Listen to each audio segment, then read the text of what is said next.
Bonjour mesdames et messieurs et bienvenue à cette 11e cérémonie du prix Ulysse, le prix du meilleur retournement d'entreprise. Je m'appelle Jean-Marc Vittori, je suis éditorialiste au quotidien Les Échos et particulièrement ravi d'animer cette cérémonie cette année. Car pour sortir de la crise sanitaire, économique et sociale dans laquelle nous nous dépêtrons depuis plus d'un an, il va falloir retourner beaucoup d'entreprises. Nous avons besoin d'exemples. Il a beaucoup été question ces derniers mois des entreprises zombies, des firmes qui auraient cessé de vivre si elles n'avaient pas eu un accès très généreux à l'argent. Eh bien, le prix Ulysse, c'est le prix anti-zombie. C'est le prix qui distingue des entreprises que l'on croyait condamnées à plus ou moins brève échéance et qui ont en réalité un bel avenir devant eux, à condition de réussir leur retournement. Alors évidemment, ce n'est pas tout à fait la même cérémonie que celle qui s'était tenue en janvier 2020 à l'Automobile Club, où vous étiez nombreux physiquement. C'est un peu plus compliqué, comme dans tout l'événementiel, l'un des secteurs qui a été durement frappé ces derniers mois.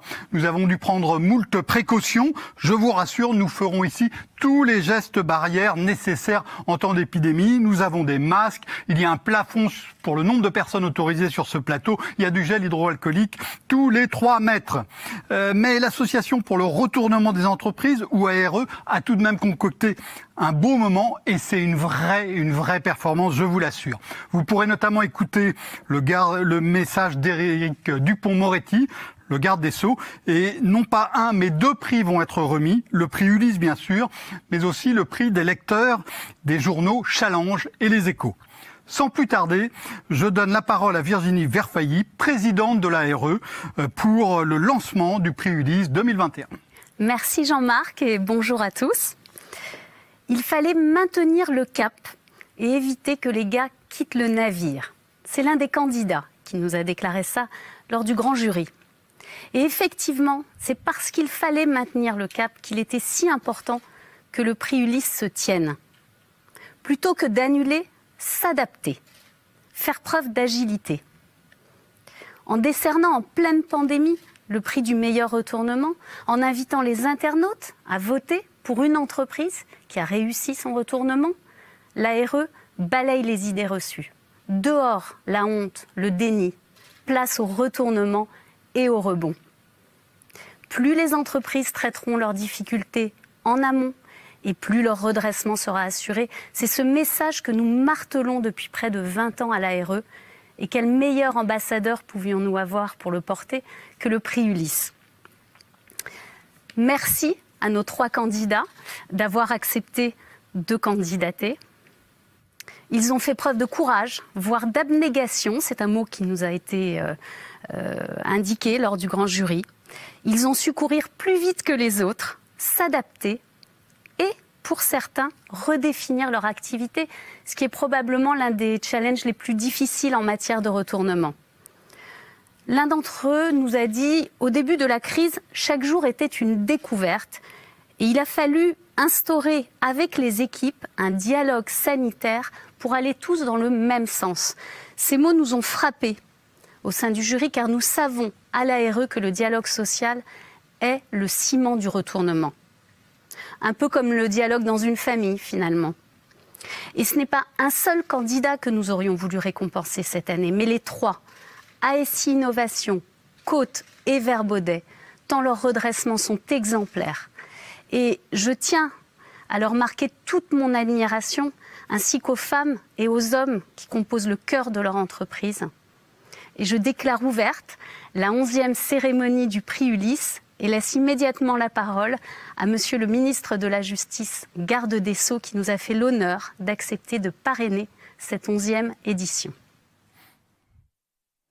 Madame la Présidente, Mesdames, Messieurs les membres du jury, Mesdames et Messieurs, en cette année si particulière, je suis particulièrement honoré d'être le parrain du prix Ulysse, prix qui récompense depuis 2010 une entreprise qui a traversé des difficultés, mais qui a su, avec un beau succès, les surmonter.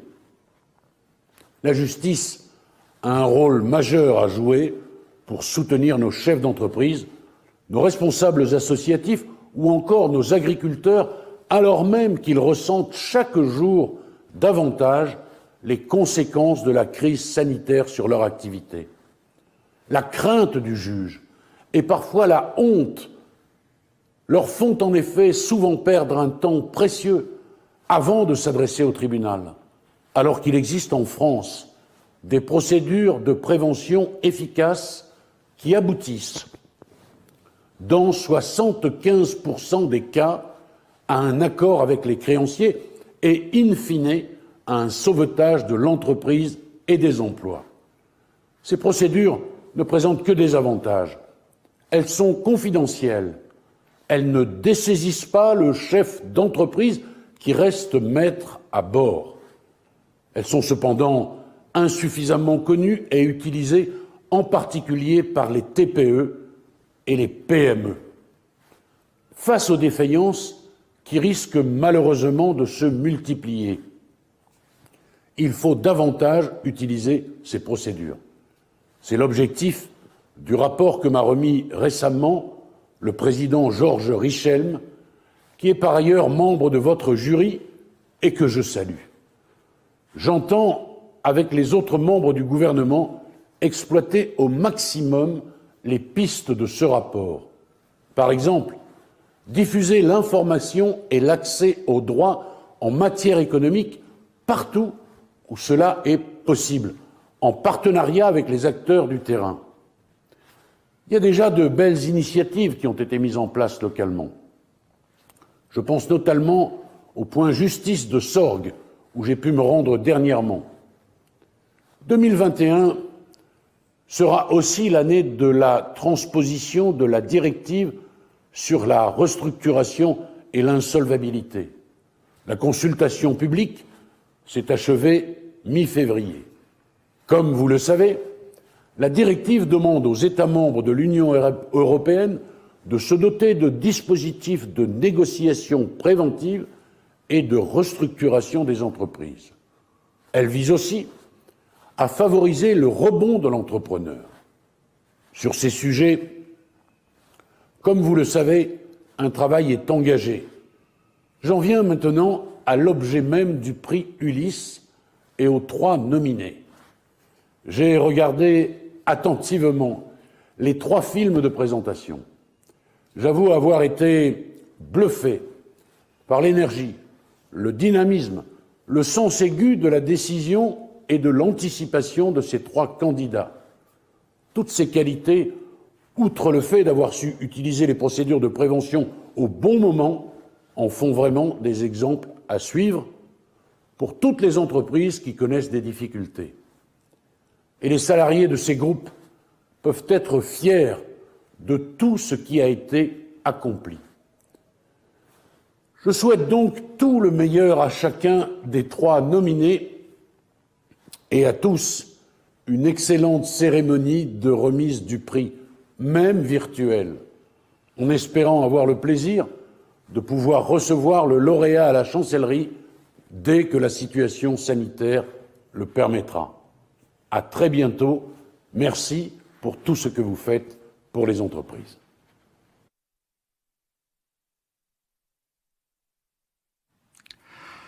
Nous avons eu un accueil, nous avons eu le mot du ministre de la Justice, garde des Sceaux, et ses souhaits. Place maintenant au prix. Et c'est Benoît d'Asterac, le responsable du prix, c'est-à-dire la cheville ouvrière de cette organisation si particulière en ces temps troublés, qui va nous en raconter les rouages. Alors Benoît, question simple, comment ça s'est passé cette année ? Ça a été une drôle d'aventure. Une drôle d'aventure parce que tous les ans, on fait le bilan sur le prix Ulysse précédent, et c'était fin mars l'année dernière, pleine pandémie, plein confinement. On se retrouve par Zoom interposé ou par Teams, et on se pose la question, et le prix Ulysse 2021 ? Et là, je crois qu'on était tous un peu tétanisés, et on s'est dit, c'est pas possible, on ne pourra pas faire de prix en 2021 avec ce qui se passe. Bon, on laisse passer un peu le temps, et mois de juin éclairci. Au mois de juin, on commence à pouvoir se revoir, physiquement. Et là, on s'est dit, c'est pas possible, on doit faire un prix. On doit faire un prix parce que le premier prix Ulysse a eu lieu en 2011, ça correspondait aux premières années de crise de 2008. Si on a su le faire à cette époque-là, C'est pas possible qu'on le fasse au moment où l'économie est la plus compliquée et où la crise sanitaire bat son plein. Donc on décide d'y aller. Un candidat, 2 candidats, 3 candidats, un certain nombre de candidats, et on se lance dans l'aventure. On se lance dans l'aventure. Début septembre, on se dit tout va bien. On pourra faire notre tri au mois de janvier, comme d'habitude. Et la patatras, 2e confinement. Et donc le prix Ulysse cette année, c'est une grande aventure, comme pour les entrepreneurs. On a cherché notre chemin et on a décidé de continuer notre chemin malgré les difficultés. Et on est très, très, très heureux d'être là aujourd'hui. Et je voudrais remercier les nominés, on le verra tout à l'heure, mais surtout remercier les sponsors qui nous ont accompagnés, parce que sans les sponsors, un prix Ulysse, ça ne peut pas exister. Alors vous l'avez dit Benoît, cette manifestation existe parce qu'elle a des soutiens. Voici une petite vidéo pour vous présenter maintenant les sponsors Hermès.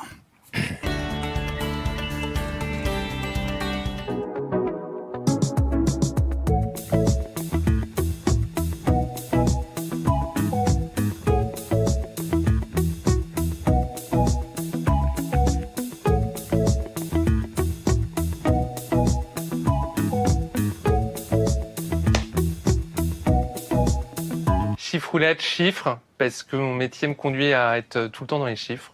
Alors forcément chiffres, je suis expert comptable à la base. Les lettres, c'est pour après, pour embellir les chiffres. Je préfère les lettres aux chiffres, mais je suis meilleur en chiffres qu'en lettres. Les deux, chiffres et lettres. Ça dépend avec quelle voiture. Clermont-Lièvre, je suis plutôt du genre self-starter et à démarrer un petit peu trop vite. Ça peut être un défaut d'ailleurs. Sans hésiter, la tortue, parce que je trouve que la tortue, c'est paisible, c'est calme. Ça dépend si j'ai le temps. Ça va plutôt être lièvre, parce que le plus souvent, on est quand même dans l'urgence dans nos métiers, donc ça va être lièvre quand même. Ah, les sports de combat. En fait, j'aime le rugby parce que c'est le seul sport de combat d'équipe, et pour les valeurs qu'il porte. Voilà, on y va tous ensemble. Et le karaté, c'est vraiment, en l'occurrence, le plein contact. On ne peut pas mentir à son adversaire, on ne peut pas se mentir à soi-même. On y va complètement.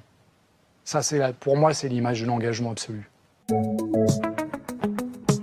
Augmenter, parce que je suis en permanence contre la réduction des coûts, c'est pas par là qu'on va gagner. Il faut essayer de vivifier les énergies que l'on peut avoir, donc oui, augmenter. Bah, ça dépend de quoi on parle. Réduire les charges, augmenter le chiffre d'affaires, réduire le passif, augmenter les actifs, je sais pas. Augmenter, parce qu'il faut regarder devant et c'est mieux d'augmenter que de réduire.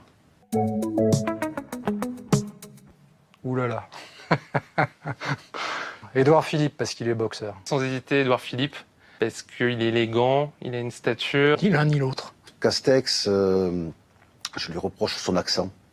C'est pas crédible parfois, et c'est moi qui le dis. J'ai fait un tour du monde à l'âge de 33 ans. Je suis parti pendant 1 an, et Magellan, c'est le premier qui l'a fait. Coup avec un T ou coup avec un P. Ça dépend du contexte. Si c'est en contentieux, ça va être des coups virtuels, mais ça va être des coups quand même. Disons que sur un terrain de rugby, j'ai pas peur des coups avec un P. Donner des coups, c'est pas mal. Avec un accent circonflexe, parce que j'analyse les coups en permanence. Capitaine. Ad hoc, ça dure plus longtemps. C'est plus amusant. On a le temps de réfléchir. Conciliation, on est en train de terminer le dossier. L'objectif, c'est quand même d'être le plus en prévention possible, le plus amiable possible. Et je considère que le mandat ad hoc est plus amiable qu'une conciliation. L'un suit l'autre. La conciliation suit le ad hoc. Parfois, d'ailleurs, c'est même l'inverse. Le ad hoc suit la conciliation quand on n'a pas réussi à boucler en conciliation. Ça arrive aussi. Baden-Powell, le scoutisme pour moi a été formateur. Ça a été une des manières de me donner une colonne vertébrale. Je prévois toujours les deux, un plan A, un plan B, et on est en permanence en train de combiner les deux options. J'allais dire une grosse bêtise. Plan A. Vous avez que des questions où on dit tout. Ça dépend du contexte. Et je pense qu'il faut aussi un plan C et un plan D, parce que ça se passe jamais comme on avait prévu, ni dans le plan A, ni dans le plan B, ni dans quoi que ce soit. Je suis assez Picsou, en définitive. Picsou pour un banquier? Ouais, je suis Picsou. Ah, il y en a un qui est plus sympa, c'est Donald, ça c'est sûr. Je sais pas choisir, ça me rappelle mon enfance les deux. L'art de diriger, Robert Papin, je le conseille à tout le monde. Et c'est le livre dont je me sers pour donner des cours à la Sorbonne aux futurs administrateurs judiciaires et futurs mandataires judiciaires.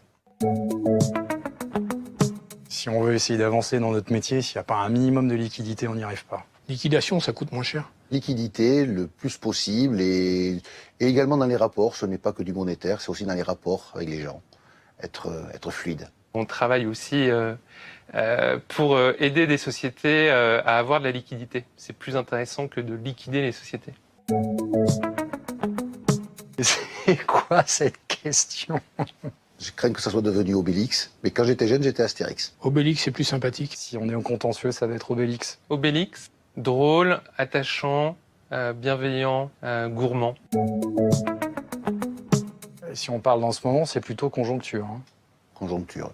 Même si en ce moment, elle est un petit peu délicate. C'est plus facile de dire qu'un dossier est en sous-performance en raison de la conjoncture.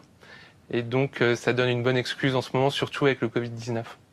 Je comprends rien à la conjoncture et je me perds en conjecture. Beaucoup m'ont dit en sortant d'Indiana Jones que je lui ressemblais, donc j'ai fini par croire que c'était vrai. Je vous assure, c'est totalement faux. Bah les deux, vis-à-vis de mon client, je vais plutôt être le bouclier, vis-à-vis de la partie adverse, je vais plutôt être l'épée. Ouais. Je crois que je préfère l'épée, parce que ça oblige à avancer. Je suis plutôt épée, par formation, par tempérament, par état d'esprit. Plutôt bouclier, parce qu'on apprend à être plutôt sur de la défensive, sur des business plans défensifs. Une fondue, pour moi, c'est mon plat préféré. Et puis surtout là, c'est une photo avec les bronzés fondus ski. C'est aussi un de mes films préférés. Le post-it voudrait remplacer la mémoire, mais la mémoire est plus importante que le post-it. Clairement post-it parce que, j'ai peu de mémoire, 2, je fais plein de choses. Et si je mettais ma main dans ma poche, vous y trouveriez 2 stacks de post-it.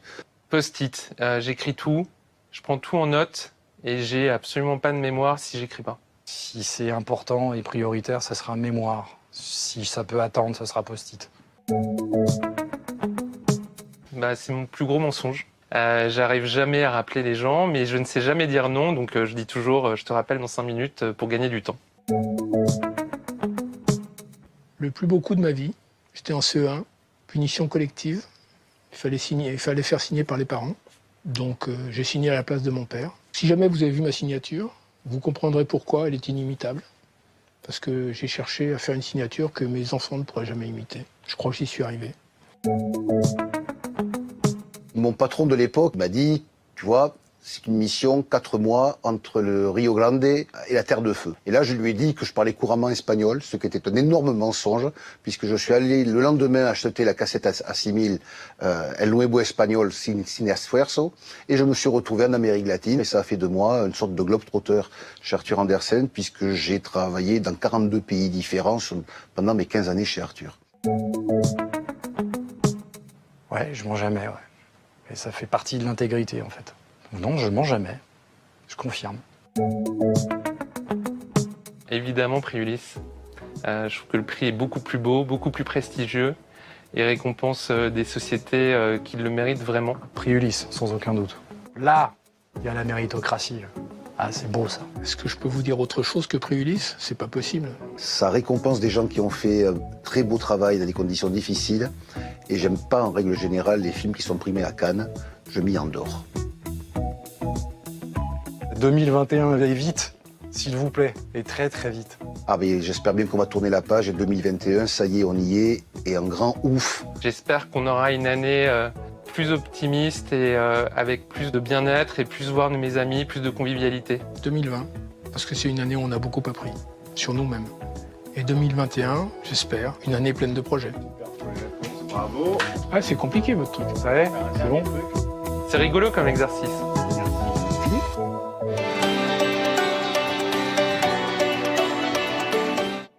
Vous avez compris, ce film a été tourné fin d'année 2020, donc les réponses de la fin étaient plus optimistes que ce qu'on vit aujourd'hui.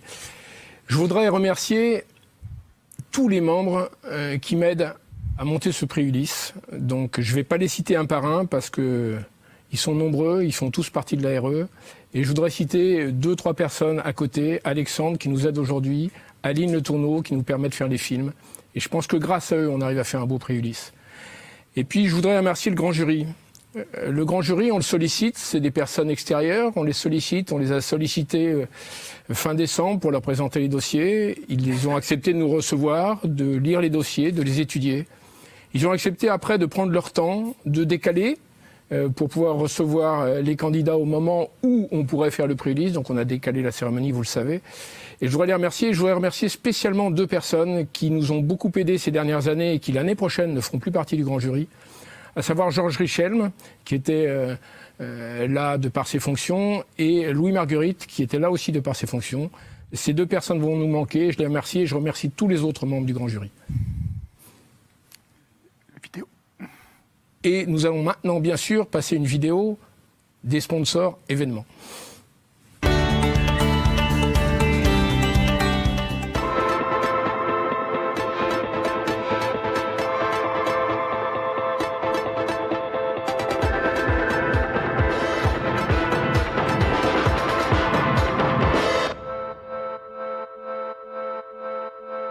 Eh bien, c'est à travers de cette crise, on a appris à nous organiser différemment, à travailler, à réfléchir différemment. Donc peut-être des éléments très bénéfiques qui vont en ressortir. Par contre, on aurait tous préféré d'autres conditions d'apprentissage. Clairement, je le savais déjà, mais la capacité d'adaptation de l'homme et sa résilience ont été très importantes jusqu'ici pendant cette période. Au niveau macro, les aides d'État qui jusqu'ici étaient prohibées ont pu être débloquées très rapidement par les États membres. Et puis à titre plus personnel, on a quand même été capable de créer un cabinet français indépendant, Valorem, en plein confinement, ce qui était un véritable challenge. Elle a permis de démontrer, mais nous le savions tous et respect pour eux, que les entrepreneurs sont extrêmement résilients et se battent tous les jours. Mais je pense qu'elle a aussi permis de mettre en avant le fait que le jeu collectif est avant tout l'élément clé pour justement faire face aux difficultés. C'est certain que le fait de se retrouver en famille, chez soi, tout en travaillant de façon différente et à distance, pouvant néanmoins gérer un dossier comme Air France KLM avec les 7 milliards d'aides, chacun chez soi, en confinement, montre qu'une nouvelle organisation, une autre organisation du travail est possible tout en gardant la même efficacité. L'année 2020 nous a appris qu'agilité, résilience, pragmatisme sont essentiels pour faire face à n'importe quelle crise. Cette crise sanitaire, qui se veut être finalement une crise sociale, nous apprend également que la solidarité est essentielle. On l'a vu par l'ensemble des mesures gouvernementales, mais aussi l'importance de toutes les initiatives individuelles. Je crois que cette crise nous aura montré le rôle prépondérant des États. Tout le monde a encore en tête ce fameux « quoi qu'il en coûte ». Et puis par ailleurs, cette crise nous aura montré l'aspect digitalisation de l'économie, avec une fabuleuse montée en puissance du e-commerce, et puis cette généralisation du télétravail qu'on n'imaginait pas auparavant. L'adaptabilité, pour faire face d'abord à un nouvel environnement économique et juridique. La communication, pour apprendre à négocier via des nouvelles modalités. Et enfin, l'importance du travail d'équipe pour collaborer et partager, même si on est éloignés les uns des autres. Une belle crise 2020, en effet. Après les 4 précédentes, on pensait avoir beaucoup appris déjà. Eh bien non, on a appris encore beaucoup de choses en 2020. Beaucoup de choses et beaucoup de talents extraordinaires qui sont révélés. Beaucoup de choses un peu sur nous-mêmes aussi. Donc une année pleine d'apprentissage. Alors la gestion de crise a toujours été l'expertise de notre équipe restructuring, mais elle a révélé que toutes les entreprises pouvaient être touchées, et mondialement. Celles qui étaient déjà malades et celles qui connaissaient pas la crise. Voilà, il a fallu être encore plus agile pour accompagner nos clients, tous très résistants et parfois très résilients. Et puis la mobilisation de la RE, de ses membres, de Virginie Verfailly, notre présidente, a été remarquable sur tous les sujets de survie et de retournement des entreprises en France. Et les leçons, c'est qu'il faut jamais rien prendre pour acquis, qu'on peut passer en quelques jours d'une situation stable à une situation totalement dégradée. Nous, on a beaucoup de nos clients pour lesquels on a dû changer les business plans et les prévisions à 3 ans plusieurs fois en l'espace de quelques semaines. 2020 m'a confirmé une vérité. Il faut rester positif. La crise n'est pas du tout un coup d'arrêt. Elle fait partie de la vie. J'ai redécouvert l'importance de l'intelligence collective. C'est de partager des intuitions, des analyses, des expériences. Et avec ces perceptions, on est capable de construire un plan de restructuration et trouver une solution innovante face à un sujet qu'on n'avait jamais vu. Je crois que la crise sanitaire nous a tous appris à nous adapter, à communiquer dans l'incertitude, à essayer de rassurer. Je trouve que tous les patrons des grandes entreprises que j'ai pu accompagner étaient très au rendez-vous, très conscients que, vu l'ampleur de la crise, seul leur niveau de voix était capable d'expliquer, d'informer et de rassurer.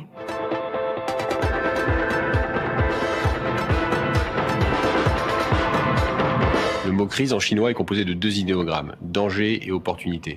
Les dangers vont être derrière nous, les opportunités c'est demain. Opportunité de changer sa façon de travailler, opportunité de changer sa façon de voyager, opportunité de consommer localement. Cela va permettre l'émergence de nouveaux métiers, de nouveaux services et donc de nouveaux emplois, avec au centre du jeu l'écologie pour un monde, espérons-le, plus green. La directive qui va être transposée cette année va fondamentalement changer les rapports entre créanciers et actionnaires dans les négociations. Et par ailleurs, certains business models qui vont être manifestement impactés par le confinement et par les nouvelles modalités de communication. Je crois qu'il faudra éviter toute forme de rupture. Rupture dans le financement des entreprises, rupture dans la subvention des secteurs sinistrés. Ça, c'est pour l'économie générale. Pour les fonds d'investissement, il me semble qu'il faudrait être extrêmement attentif à l'industrie, avec une sensibilité RSE, et par ailleurs trouver des formes d'accompagnement intelligentes pour tous les secteurs de l'économie présentielle qui devra nécessairement retrouver des couleurs. Et cette crise, elle est particulière parce que c'est une crise qui finalement est dans la durée et avec un degré d'incertitude très élevé. On le voit bien avec les stop and go, confinement, reconfinement, couvre-feu. Donc elle nous oblige à trouver dans la durée de l'élan, de l'énergie pour continuer à répondre à nos clients. Il faut être dans le mouvement. Pour être dans le mouvement, il faut intégrer dans la culture de son entreprise la capacité à saisir les crises en amont pour pouvoir en assurer un traitement dynamique, conserver ses options et conserver l'initiative. Aujourd'hui, il y a un changement majeur dans notre domaine, dans le restructuring, c'est une dédiabolisation. Les chefs d'entreprise savent qu'ils ne sont pas à l'origine des difficultés qu'ils rencontrent et quand ils viennent nous voir, ils se projettent dans l'avenir et ils viennent nous demander tout simplement quels sont les moyens d'en sortir. On n'est plus dans l'autocritique. Et ça, c'est vraiment un changement important. On aura appris en 2020 qu'on sait être très résilient. Il faut qu'on retrouve dans ces années à venir le plaisir de partager, le plaisir d'avancer, le plaisir de rebondir et le plaisir de retrouver l'envie d'aller loin. Et ça, on ne le fera pas tout seul. Donc on a besoin les uns des autres et c'est ça aussi qu'il faut retenir de cette année 2020. Tout seul, on va certainement plus vite et ensemble, on va certainement beaucoup plus loin. Dans les années à venir, j'en sais absolument rien. Ce qu'elle nous dit aujourd'hui, c'est de continuer, je pense, d'avancer à pas compter, d'essayer de gérer le présent du mieux qu'on peut, individuellement et collectivement. Et je pense que l'avenir n'en sera que meilleur. Il va falloir continuer à s'adapter, que les entreprises acceptent le changement, leur transformation, accélèrent aussi leur réflexion sur le renforcement de leurs fonds propres, qu'elles poursuivent leurs investissements, qu'on leur permette. Et puis on va avoir aussi un mur de la dette à traiter et à restructurer. Ce sont tous nos enjeux pour les prochaines années. Lorsque les entreprises seront sorties de leur état d'anesthésie, il va falloir qu'elles changent radicalement, qu'elles se transforment. Et June sera là pour les aider, puisque notre ADN, c'est d'être des architectes bâtisseurs. On va avoir des business models qui vont profondément être transformés. On va assister inévitablement à une consolidation dans un certain nombre de secteurs d'activité, ce qui va probablement permettre d'augmenter la taille des PME et des ETI et de créer ce fameux Mittelstand à la française. Le changement, c'est maintenant, dirait Monsieur Hollande. Aujourd'hui, on le vit avec le télétravail et le fait de coopérer avec nos clients, les autres acteurs du restructuring à distance. On va vers un plus grand développement de tous ces outils innovants pour partager de l'information, des données, analyser des situations et comprendre rapidement les enjeux auxquels on fait face. Avec cette crise, j'ai l'impression qu'on va repositionner l'humain au centre des préoccupations. Et en retournement, quand il s'agit de reconstruire, puis de réinventer un futur, eh bien c'est réalisé avant tout par des hommes et par des femmes. Donc je pense que les années prochaines vont permettre à beaucoup de nouveaux candidats au prix Ulysse de naître.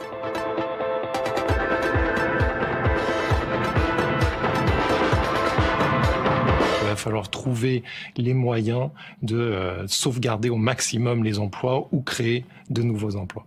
Oui, il y a un point négatif important, c'est les inégalités qui se sont avérées encore plus frappantes. Le pire dans cette crise, je trouve que c'est à gérer l'angoisse et la peur pour les autres surtout en fait. Comme pour tout le monde, ne pas voir ses amis, ne pas avoir de vie sociale, ne pas pouvoir profiter des spectacles culturels. Je crains que ce soit la peur qui se répande sur l'ensemble des générations, une peur générale dont il faut savoir sortir à mon sens. Ah bah les calls jusqu'à 4 heures du matin, il y avait plus d'heures quoi. Clairement, vivre au quotidien avec mes enfants.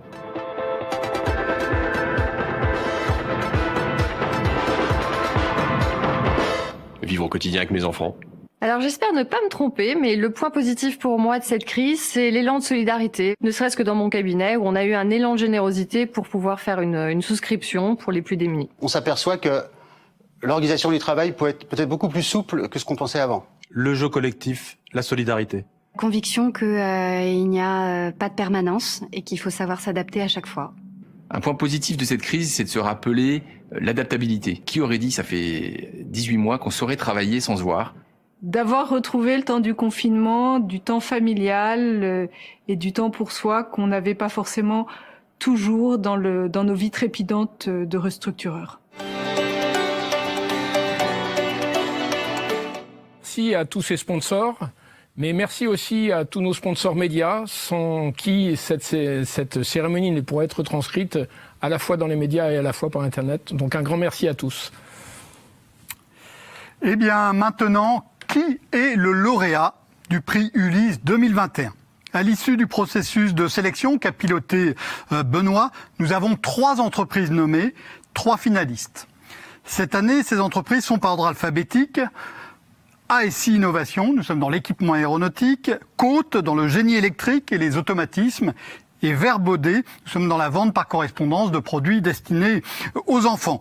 Pour en savoir un peu plus sur l'itinéraire de ces entreprises, sur leur retournement, vous avez vous aussi maintenant le droit de regarder les 3 petits films dont parlait tout à l'heure Éric Dupond-Moretti.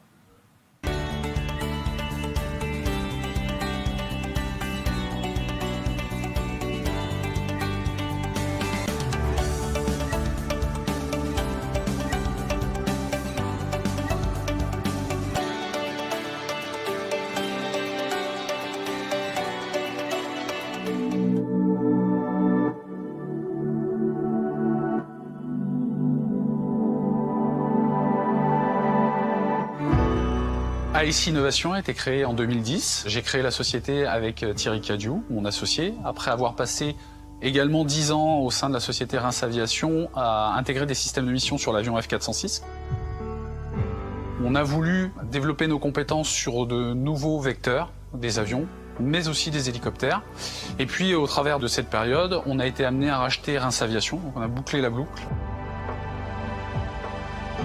En 2015, nous avons racheté la société Atlantic Air Industries pour consolider le groupe sur des nouveaux moyens, notamment la partie maintenance aviation régionale. Ça a nécessité des moyens conséquents au niveau humain et financier. Malheureusement, ce retournement n'a pas été concluant et pouvait avoir des conséquences sur l'ensemble du groupe. Donc en 2016, on a décidé de couper cette partie-là et de recentrer sur notre activité principale, qui est l'intégration de systèmes de mission.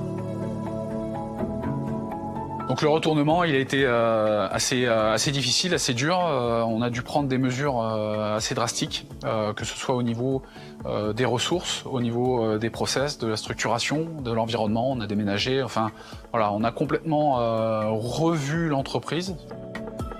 Les effets du retournement ont été très concrets dès la première année. En 2017, on est revenu à l'équilibre. 2018, de nouveaux bénéficiaires. On est arrivé à quasiment 10 millions d'euros de chiffre d'affaires en consolidé, avec un EBITDA à plus de 2 millions d'euros. 2019, la confirmation, 11,5 millions en consolidé et 2,7 millions d'EBITDA.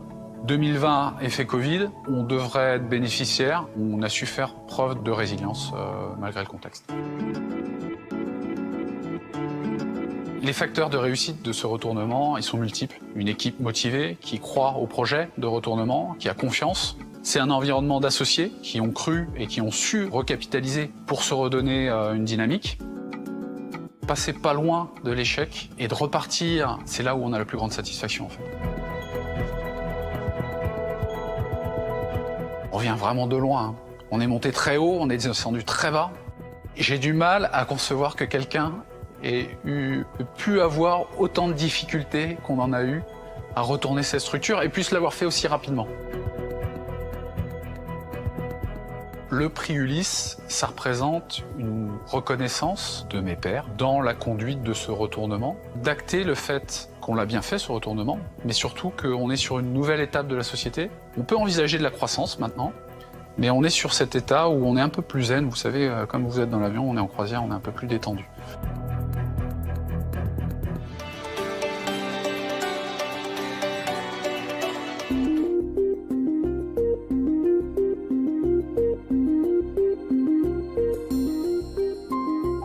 La société Côte a été créée en 1949 par monsieur André Côte et est restée au sein de la famille Côte jusqu'au milieu des années 2000. Bernard, son fils, a repris les rênes en 2010 et a souhaité développer la société en industrie, activité majeure aujourd'hui, et en énergie qui est également une activité importante au sein de la société. Au milieu des années 2000, la famille Côte a souhaité ouvrir le capital à un partenaire extérieur. Une nouvelle direction s'est mise en place, ce qui a permis de passer le chiffre d'affaires de 10 millions en 2000 à près de 30 millions en 2009. En 2006, la société s'est également développée dans le tertiaire. Le tertiaire a permis, certes, une croissance importante du chiffre d'affaires, mais également une prise de risque plus importante. La crise économique qui a surgi en 2008 a créé une chute de production au sein de la société énorme en 2009 et 2010 et ont conduit la société à demander son placement en sauvegarde en juin 2010. La société Côte est sortie de sauvegarde par anticipation en février 2020. 10 ans qui ont été faits de bons et mauvais souvenirs. Jusqu'en 2017, où nous avons conduit la société sans faire aucun changement par rapport à ce qui se passait avant son placement en sauvegarde. Un échec. Les principaux changements qu'on a opérés dans la société depuis 2017, ça a commencé par le changement de président, suivi par le changement des managers. Nous avons fait le choix de faire venir du sang neuf au sein de la société et également de promouvoir certaines personnes en interne. Tout ça a permis de voir de nouveaux talents s'exprimer, talents qui se sont traduits immédiatement sur le terrain par une meilleure rentabilité, par une meilleure ambiance de travail, par des salariés plus heureux. En 2020, sortie de la sauvegarde, année difficile avec la Covid, et pourtant, la production est maintenue, la rentabilité est au rendez-vous, certes moindre, mais beaucoup d'espoir s'offre à nous pour de la croissance. 30 millions de chiffre d'affaires en 2020, nous souhaitons passer à 35 voire 40 millions dans les prochaines années.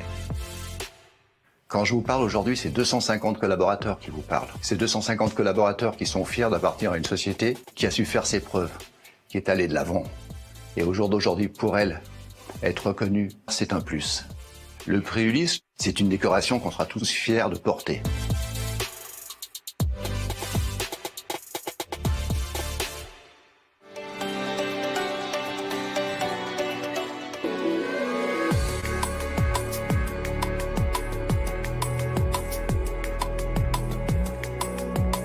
Verbaudet, une société créée en 1963. Au départ, vente par correspondance, catalogue, et puis progressivement est devenu un pure player, leader européen sur son marché. Son marché, c'est l'enfant, de l'âge de 0 à 12 ans. C'est 80% de digital, c'est 20% en magasin. Verbaudet a commencé à connaître quelques difficultés dans les années 2014-2015. Pour deux raisons. Une première, c'est que le nombre d'enfants dans sa totalité a commencé à décliner dans ces années-là. Et puis le deuxième point, c'est aussi que la société était un VPCiste avec le catalogue et vous connaissez l'évolution du marché du digital. Et du coup, il a fallu subir cette évolution de marché. Et puis, bien évidemment, quelques difficultés que nous avons eues avec des filiales à l'international qui nous a un peu obligés à retravailler l'ensemble du périmètre. Fin 2016, ma priorité, ça a été de réunir l'ensemble des acteurs de Verbaudet, c'est-à-dire nos actionnaires, nos banques, nos partenaires, pour faire en sorte de trouver une solution financière qui nous permette de nous donner les moyens pour poursuivre ce retournement. Une première transformation digitale, c'est-à-dire de passer de vente par correspondance de VPCiste à un pure player digital. Deuxième transformation, une transformation commerciale, qui était essentielle pour élargir nos univers, pour pouvoir répondre aux besoins de l'enfant. Et enfin, une dernière transformation qui est encore en cours sur la logistique et sur l'informatique. Verbaudet aujourd'hui, c'est 325 millions de chiffre d'affaires, c'est plus de 100 millions de visites sur nos sites, c'est plus de 70 magasins sur la France, c'est un EBITDA qui est aujourd'hui supérieur à 20 millions. Je vous rappelle qu'en 2016, nous étions à 0, donc c'est une belle croissance. C'est sûr que dans cette démarche-là de transformation aussi profonde d'une entreprise, à un moment donné, on se sent un peu seul. Parce qu'on doit expliquer, on doit être sûr de soi, parce qu'on se dit que supprimer un catalogue qui existe depuis plus de 40 ans, on le remplace par du digital, c'est une vraie prise de décision. C'était essentiel que l'ensemble des équipes, nous sommes quand même plus de 300 personnes au siège, plus de 1200 personnes au total, il fallait que ces gens-là se sentent confiants dans la stratégie d'une personne qui était en train de leur dire que les 20 dernières années, fallait changer parce que le monde avait changé. Je suis très content d'être sélectionné au prix Ulysse parce que ça récompense tout un travail de quelques années. Ça récompense aussi tout le travail d'une équipe pour une marque Vert Baudet qui est une très belle marque et qui a un potentiel extraordinaire pour les prochaines années.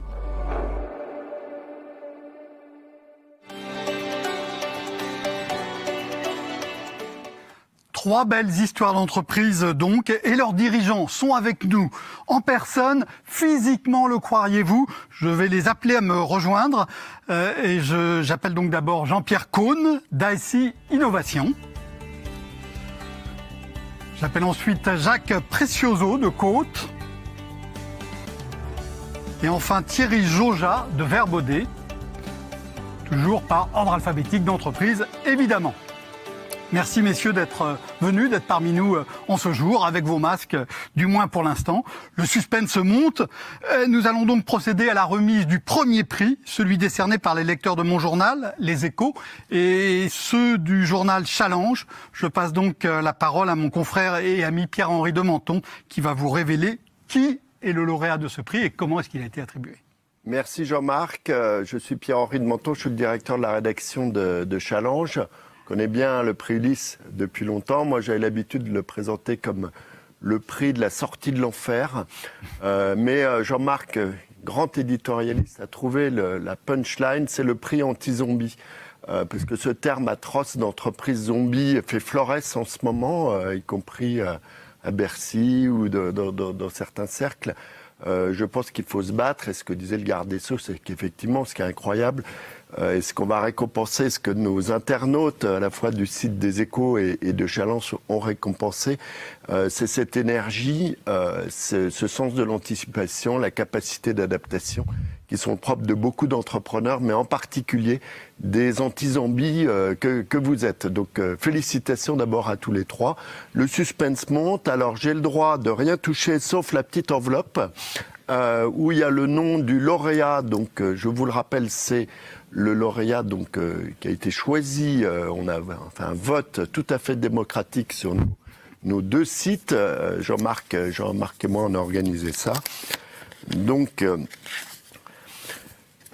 le lauréat 2021 il faut prendre son temps, hein, c'est ça pour faire monter la pression, du prix des lecteurs, on va dire plutôt des internautes du site Les Échos des Échos et de Challenge, donc pour 2021, monsieur Jacques Precioso de la société Côte. Félicitations. Alors, faut prendre vos micros, peut-être.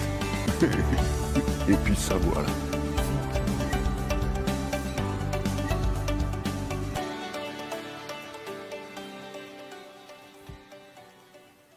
Merci aux lecteurs. Merci à tous ceux qui ont voté pour nous. C'est pas pour moi, c'est pour nous. Je parle vraiment au nom de ma société et je pense que cet investissement qu'on a fait tous ensemble ces dernières années, aujourd'hui, ont porté ses fruits. C'est une récompense, c'est une belle récompense. Le prix des lecteurs, c'est le prix de Monsieur Tout le Monde. C'est pas uniquement le prix des financiers, des avocats, des professionnels. Et je crois qu'il est important pour un chef d'entreprise de voir que tout un chacun, de l'ouvrier à l'ingénieur, du financier à l'éboueur, sans oublier le garde des Sceaux, nous ont reconnus, nous ont donné leur voix, nous ont donné la satisfaction du travail que l'on a accompli. Et par conséquent, c'est un grand moment. C'est un grand moment pour la société et j'espère que tous les collaborateurs, certains doivent me suivre aujourd'hui, doivent être fiers d'avoir porté les couleurs de la société depuis, pour certains, de nombreuses années. Certains sont avec nous depuis la mise en sauvegarde de la société, il y a plus de 10 ans. Et c'est aujourd'hui qu'ils doivent se dire, tiens, on n'a pas travaillé pour rien. Le chef d'entreprise est à la télé, c'est bien. On comprend peut-être pourquoi il a tant utilisé son tableur, parce qu'il est vrai que relever une entreprise sans Excel, c'est très difficile au jour d'aujourd'hui. Parce que alors, les business plans, c'est pas le plan A, le plan B. L'alphabet ne suffit plus. Donc, très grand moment. Merci à tous. Et merci à mes deux compagnons. Merci Jacques, nous avons tous senti à la fois votre émotion et votre fierté. Merci Pierre-Henri. Et maintenant le suspense est à son comble, car va bientôt être annoncé le lauréat du prix Ulysse. Madame la Présidente, chère Virginie, c'est à vous de nous révéler qui est le lauréat du prix Ulysse 2021. Très bien, mais c'est un immense honneur pour moi que de décerner ce prix Ulysse au nom de l'ARE avec les félicitations du jury. Comme je le disais tout à l'heure, nous aurions souhaité décerner ce prix aux 3, sachez-le, mais c'est le jeu, il faut choisir. Et donc le prix est décerné à Verbaudet. Félicitations monsieur Jojas. Oui, voilà, portez votre prix. Et le micro. Bien, merci à tous. Vous imaginez bien ma fierté pas simplement pour moi, mais pour l'ensemble des équipes. C'est un travail collectif de longue haleine, et je suis sûr que tous ceux qui sont encore au travail aujourd'hui chez nous sont extrêmement fiers de ce que l'on a aujourd'hui reçu, et qui est une vraie reconnaissance des pairs, mais de l'ensemble de nos professions. Bon, à titre personnel, j'ai l'impression d'avoir un Molière d'honneur, compte tenu que c'est ma fin de carrière. Donc je reçois, mais avec un grand plaisir, et j'en suis très très fier. Alors évidemment, on doit remercier dans ce genre de prix. Donc je vais remercier un certain nombre de personnes. D'abord 2 personnes qui m'ont accompagné pendant cette période délicate, qui sont des avocats et mandataires. Donc j'ai nommé Maître Carole Martinez et Maître Patricia Lemarchand, qui ont su m'accompagner fidèlement, me sortir de quelques inconnus ou de quelques découvertes de ces méandres juridiques. Et merci à ces 2 personnes. Bien évidemment aussi, je remercierai nos actionnaires, parce que finalement ils m'ont fait confiance ces 5 dernières années. Sinon je serais pas là devant vous et ils m'auraient sorti, comme ça se fait assez régulièrement, assez souvent. Donc ils m'ont fait confiance, ils ont cru dans mon projet, et notamment Patrick Herman, qui en tant que Belge a l'esprit et l'humour, et qui m'a accompagné pendant ces périodes un peu délicates de négociation avec les banques. Et puis, puisque je parle des banques, je suis un peu obligé quand même aussi de remercier les banques. Ces banques qui nous ont fait confiance, qui nous ont écoutés. En particulier, un petit geste, un petit signal pour Christian Théas, qui à la fois nous a fait rire, à la fois nous a fait pleurer. Mais à la fin, il était là et il nous a accompagnés pendant jusqu'à ces derniers mois, assez récemment. Et puis, bien évidemment, j'oublierai pas toutes nos équipes, des gens qui ont suivi quelqu'un qui leur disait il y a quelques années qu'il fallait changer, que le monde avait changé, que l'on devait impérativement faire évoluer cette entreprise. Il y a 1200 personnes aujourd'hui qui sont heureux, qui ne sont pas inquiets.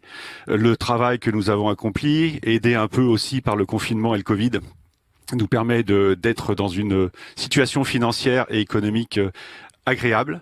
En projection, on l'a dit tout à l'heure, il faut savoir se projeter et être agile sur le futur. Eh bien, nous sommes dans cette meilleure position, et bravo à ces équipes qui ont souffert avec moi, je le sais, mais qui aujourd'hui ont quelque chose, une vraie récompense collective. Alors Verbaudet, évidemment, mon père, quand j'ai acheté une maison dans la Creuse il y a quelques années, m'a dit c'est bien, mais enfin bon, la rénovation c'est compliqué, vaut mieux faire une nouvelle maison, c'est plus facile. C'est exactement ce qui s'est passé avec Verbaudet. Finalement, on a rénové la maison, et je peux vous assurer que rénover une maison c'est extrêmement compliqué, mais aujourd'hui c'est une très belle maison. Il y a de la domotique. C'est du digital, c'est moderne, et en plus on a une maison de 50 ans d'existence, qui a une connaissance de l'enfant extraordinaire, une connaissance de son marché extraordinaire, et qui a un potentiel extraordinaire pour les prochaines années. En étant optimiste en cette période de Covid, c'est une future licorne française, donc on y croit, et bravo à tous. Merci, à vous. Bravo aux lauréats, bravo aussi aux nommés, car le choix a été particulièrement difficile cette année, comme le rappelait Virginie. Même si vous n'étiez pas avec nous dans la même salle, j'espère, mesdames et messieurs, que vous avez senti l'énergie qui se dégage de ces histoires, la résilience, pour reprendre un mot très souvent entendu. La France aura besoin de cette énergie, de cette résilience dans les prochains mois et dans les prochaines années. J'étais particulièrement frappé d'entendre Jean-Pierre Cohn dire « on revient de loin ». J'espère que l'an prochain, nous serons encore plus revenus de loin. J'ai été frappé aussi d'entendre Jacques Precioso et Thierry Jauja parler tous les deux du bonheur de leurs salariés. Et ça me paraît tout à fait important. J'ai même entendu Thierry Jauja remercier les banquiers. Alors ça, le journaliste économique que je suis peut vous dire que c'est extrêmement rare d'entendre quelqu'un qui remercie les banquiers, ne serait-ce qu'à l'occasion d'une remise d'un prix prestigieux. Il ne me reste plus qu'à vous souhaiter le meilleur pour les prochains mois. Faites attention à vous et surtout, rendez-vous en janvier prochain pour le 12e prix Ulysse.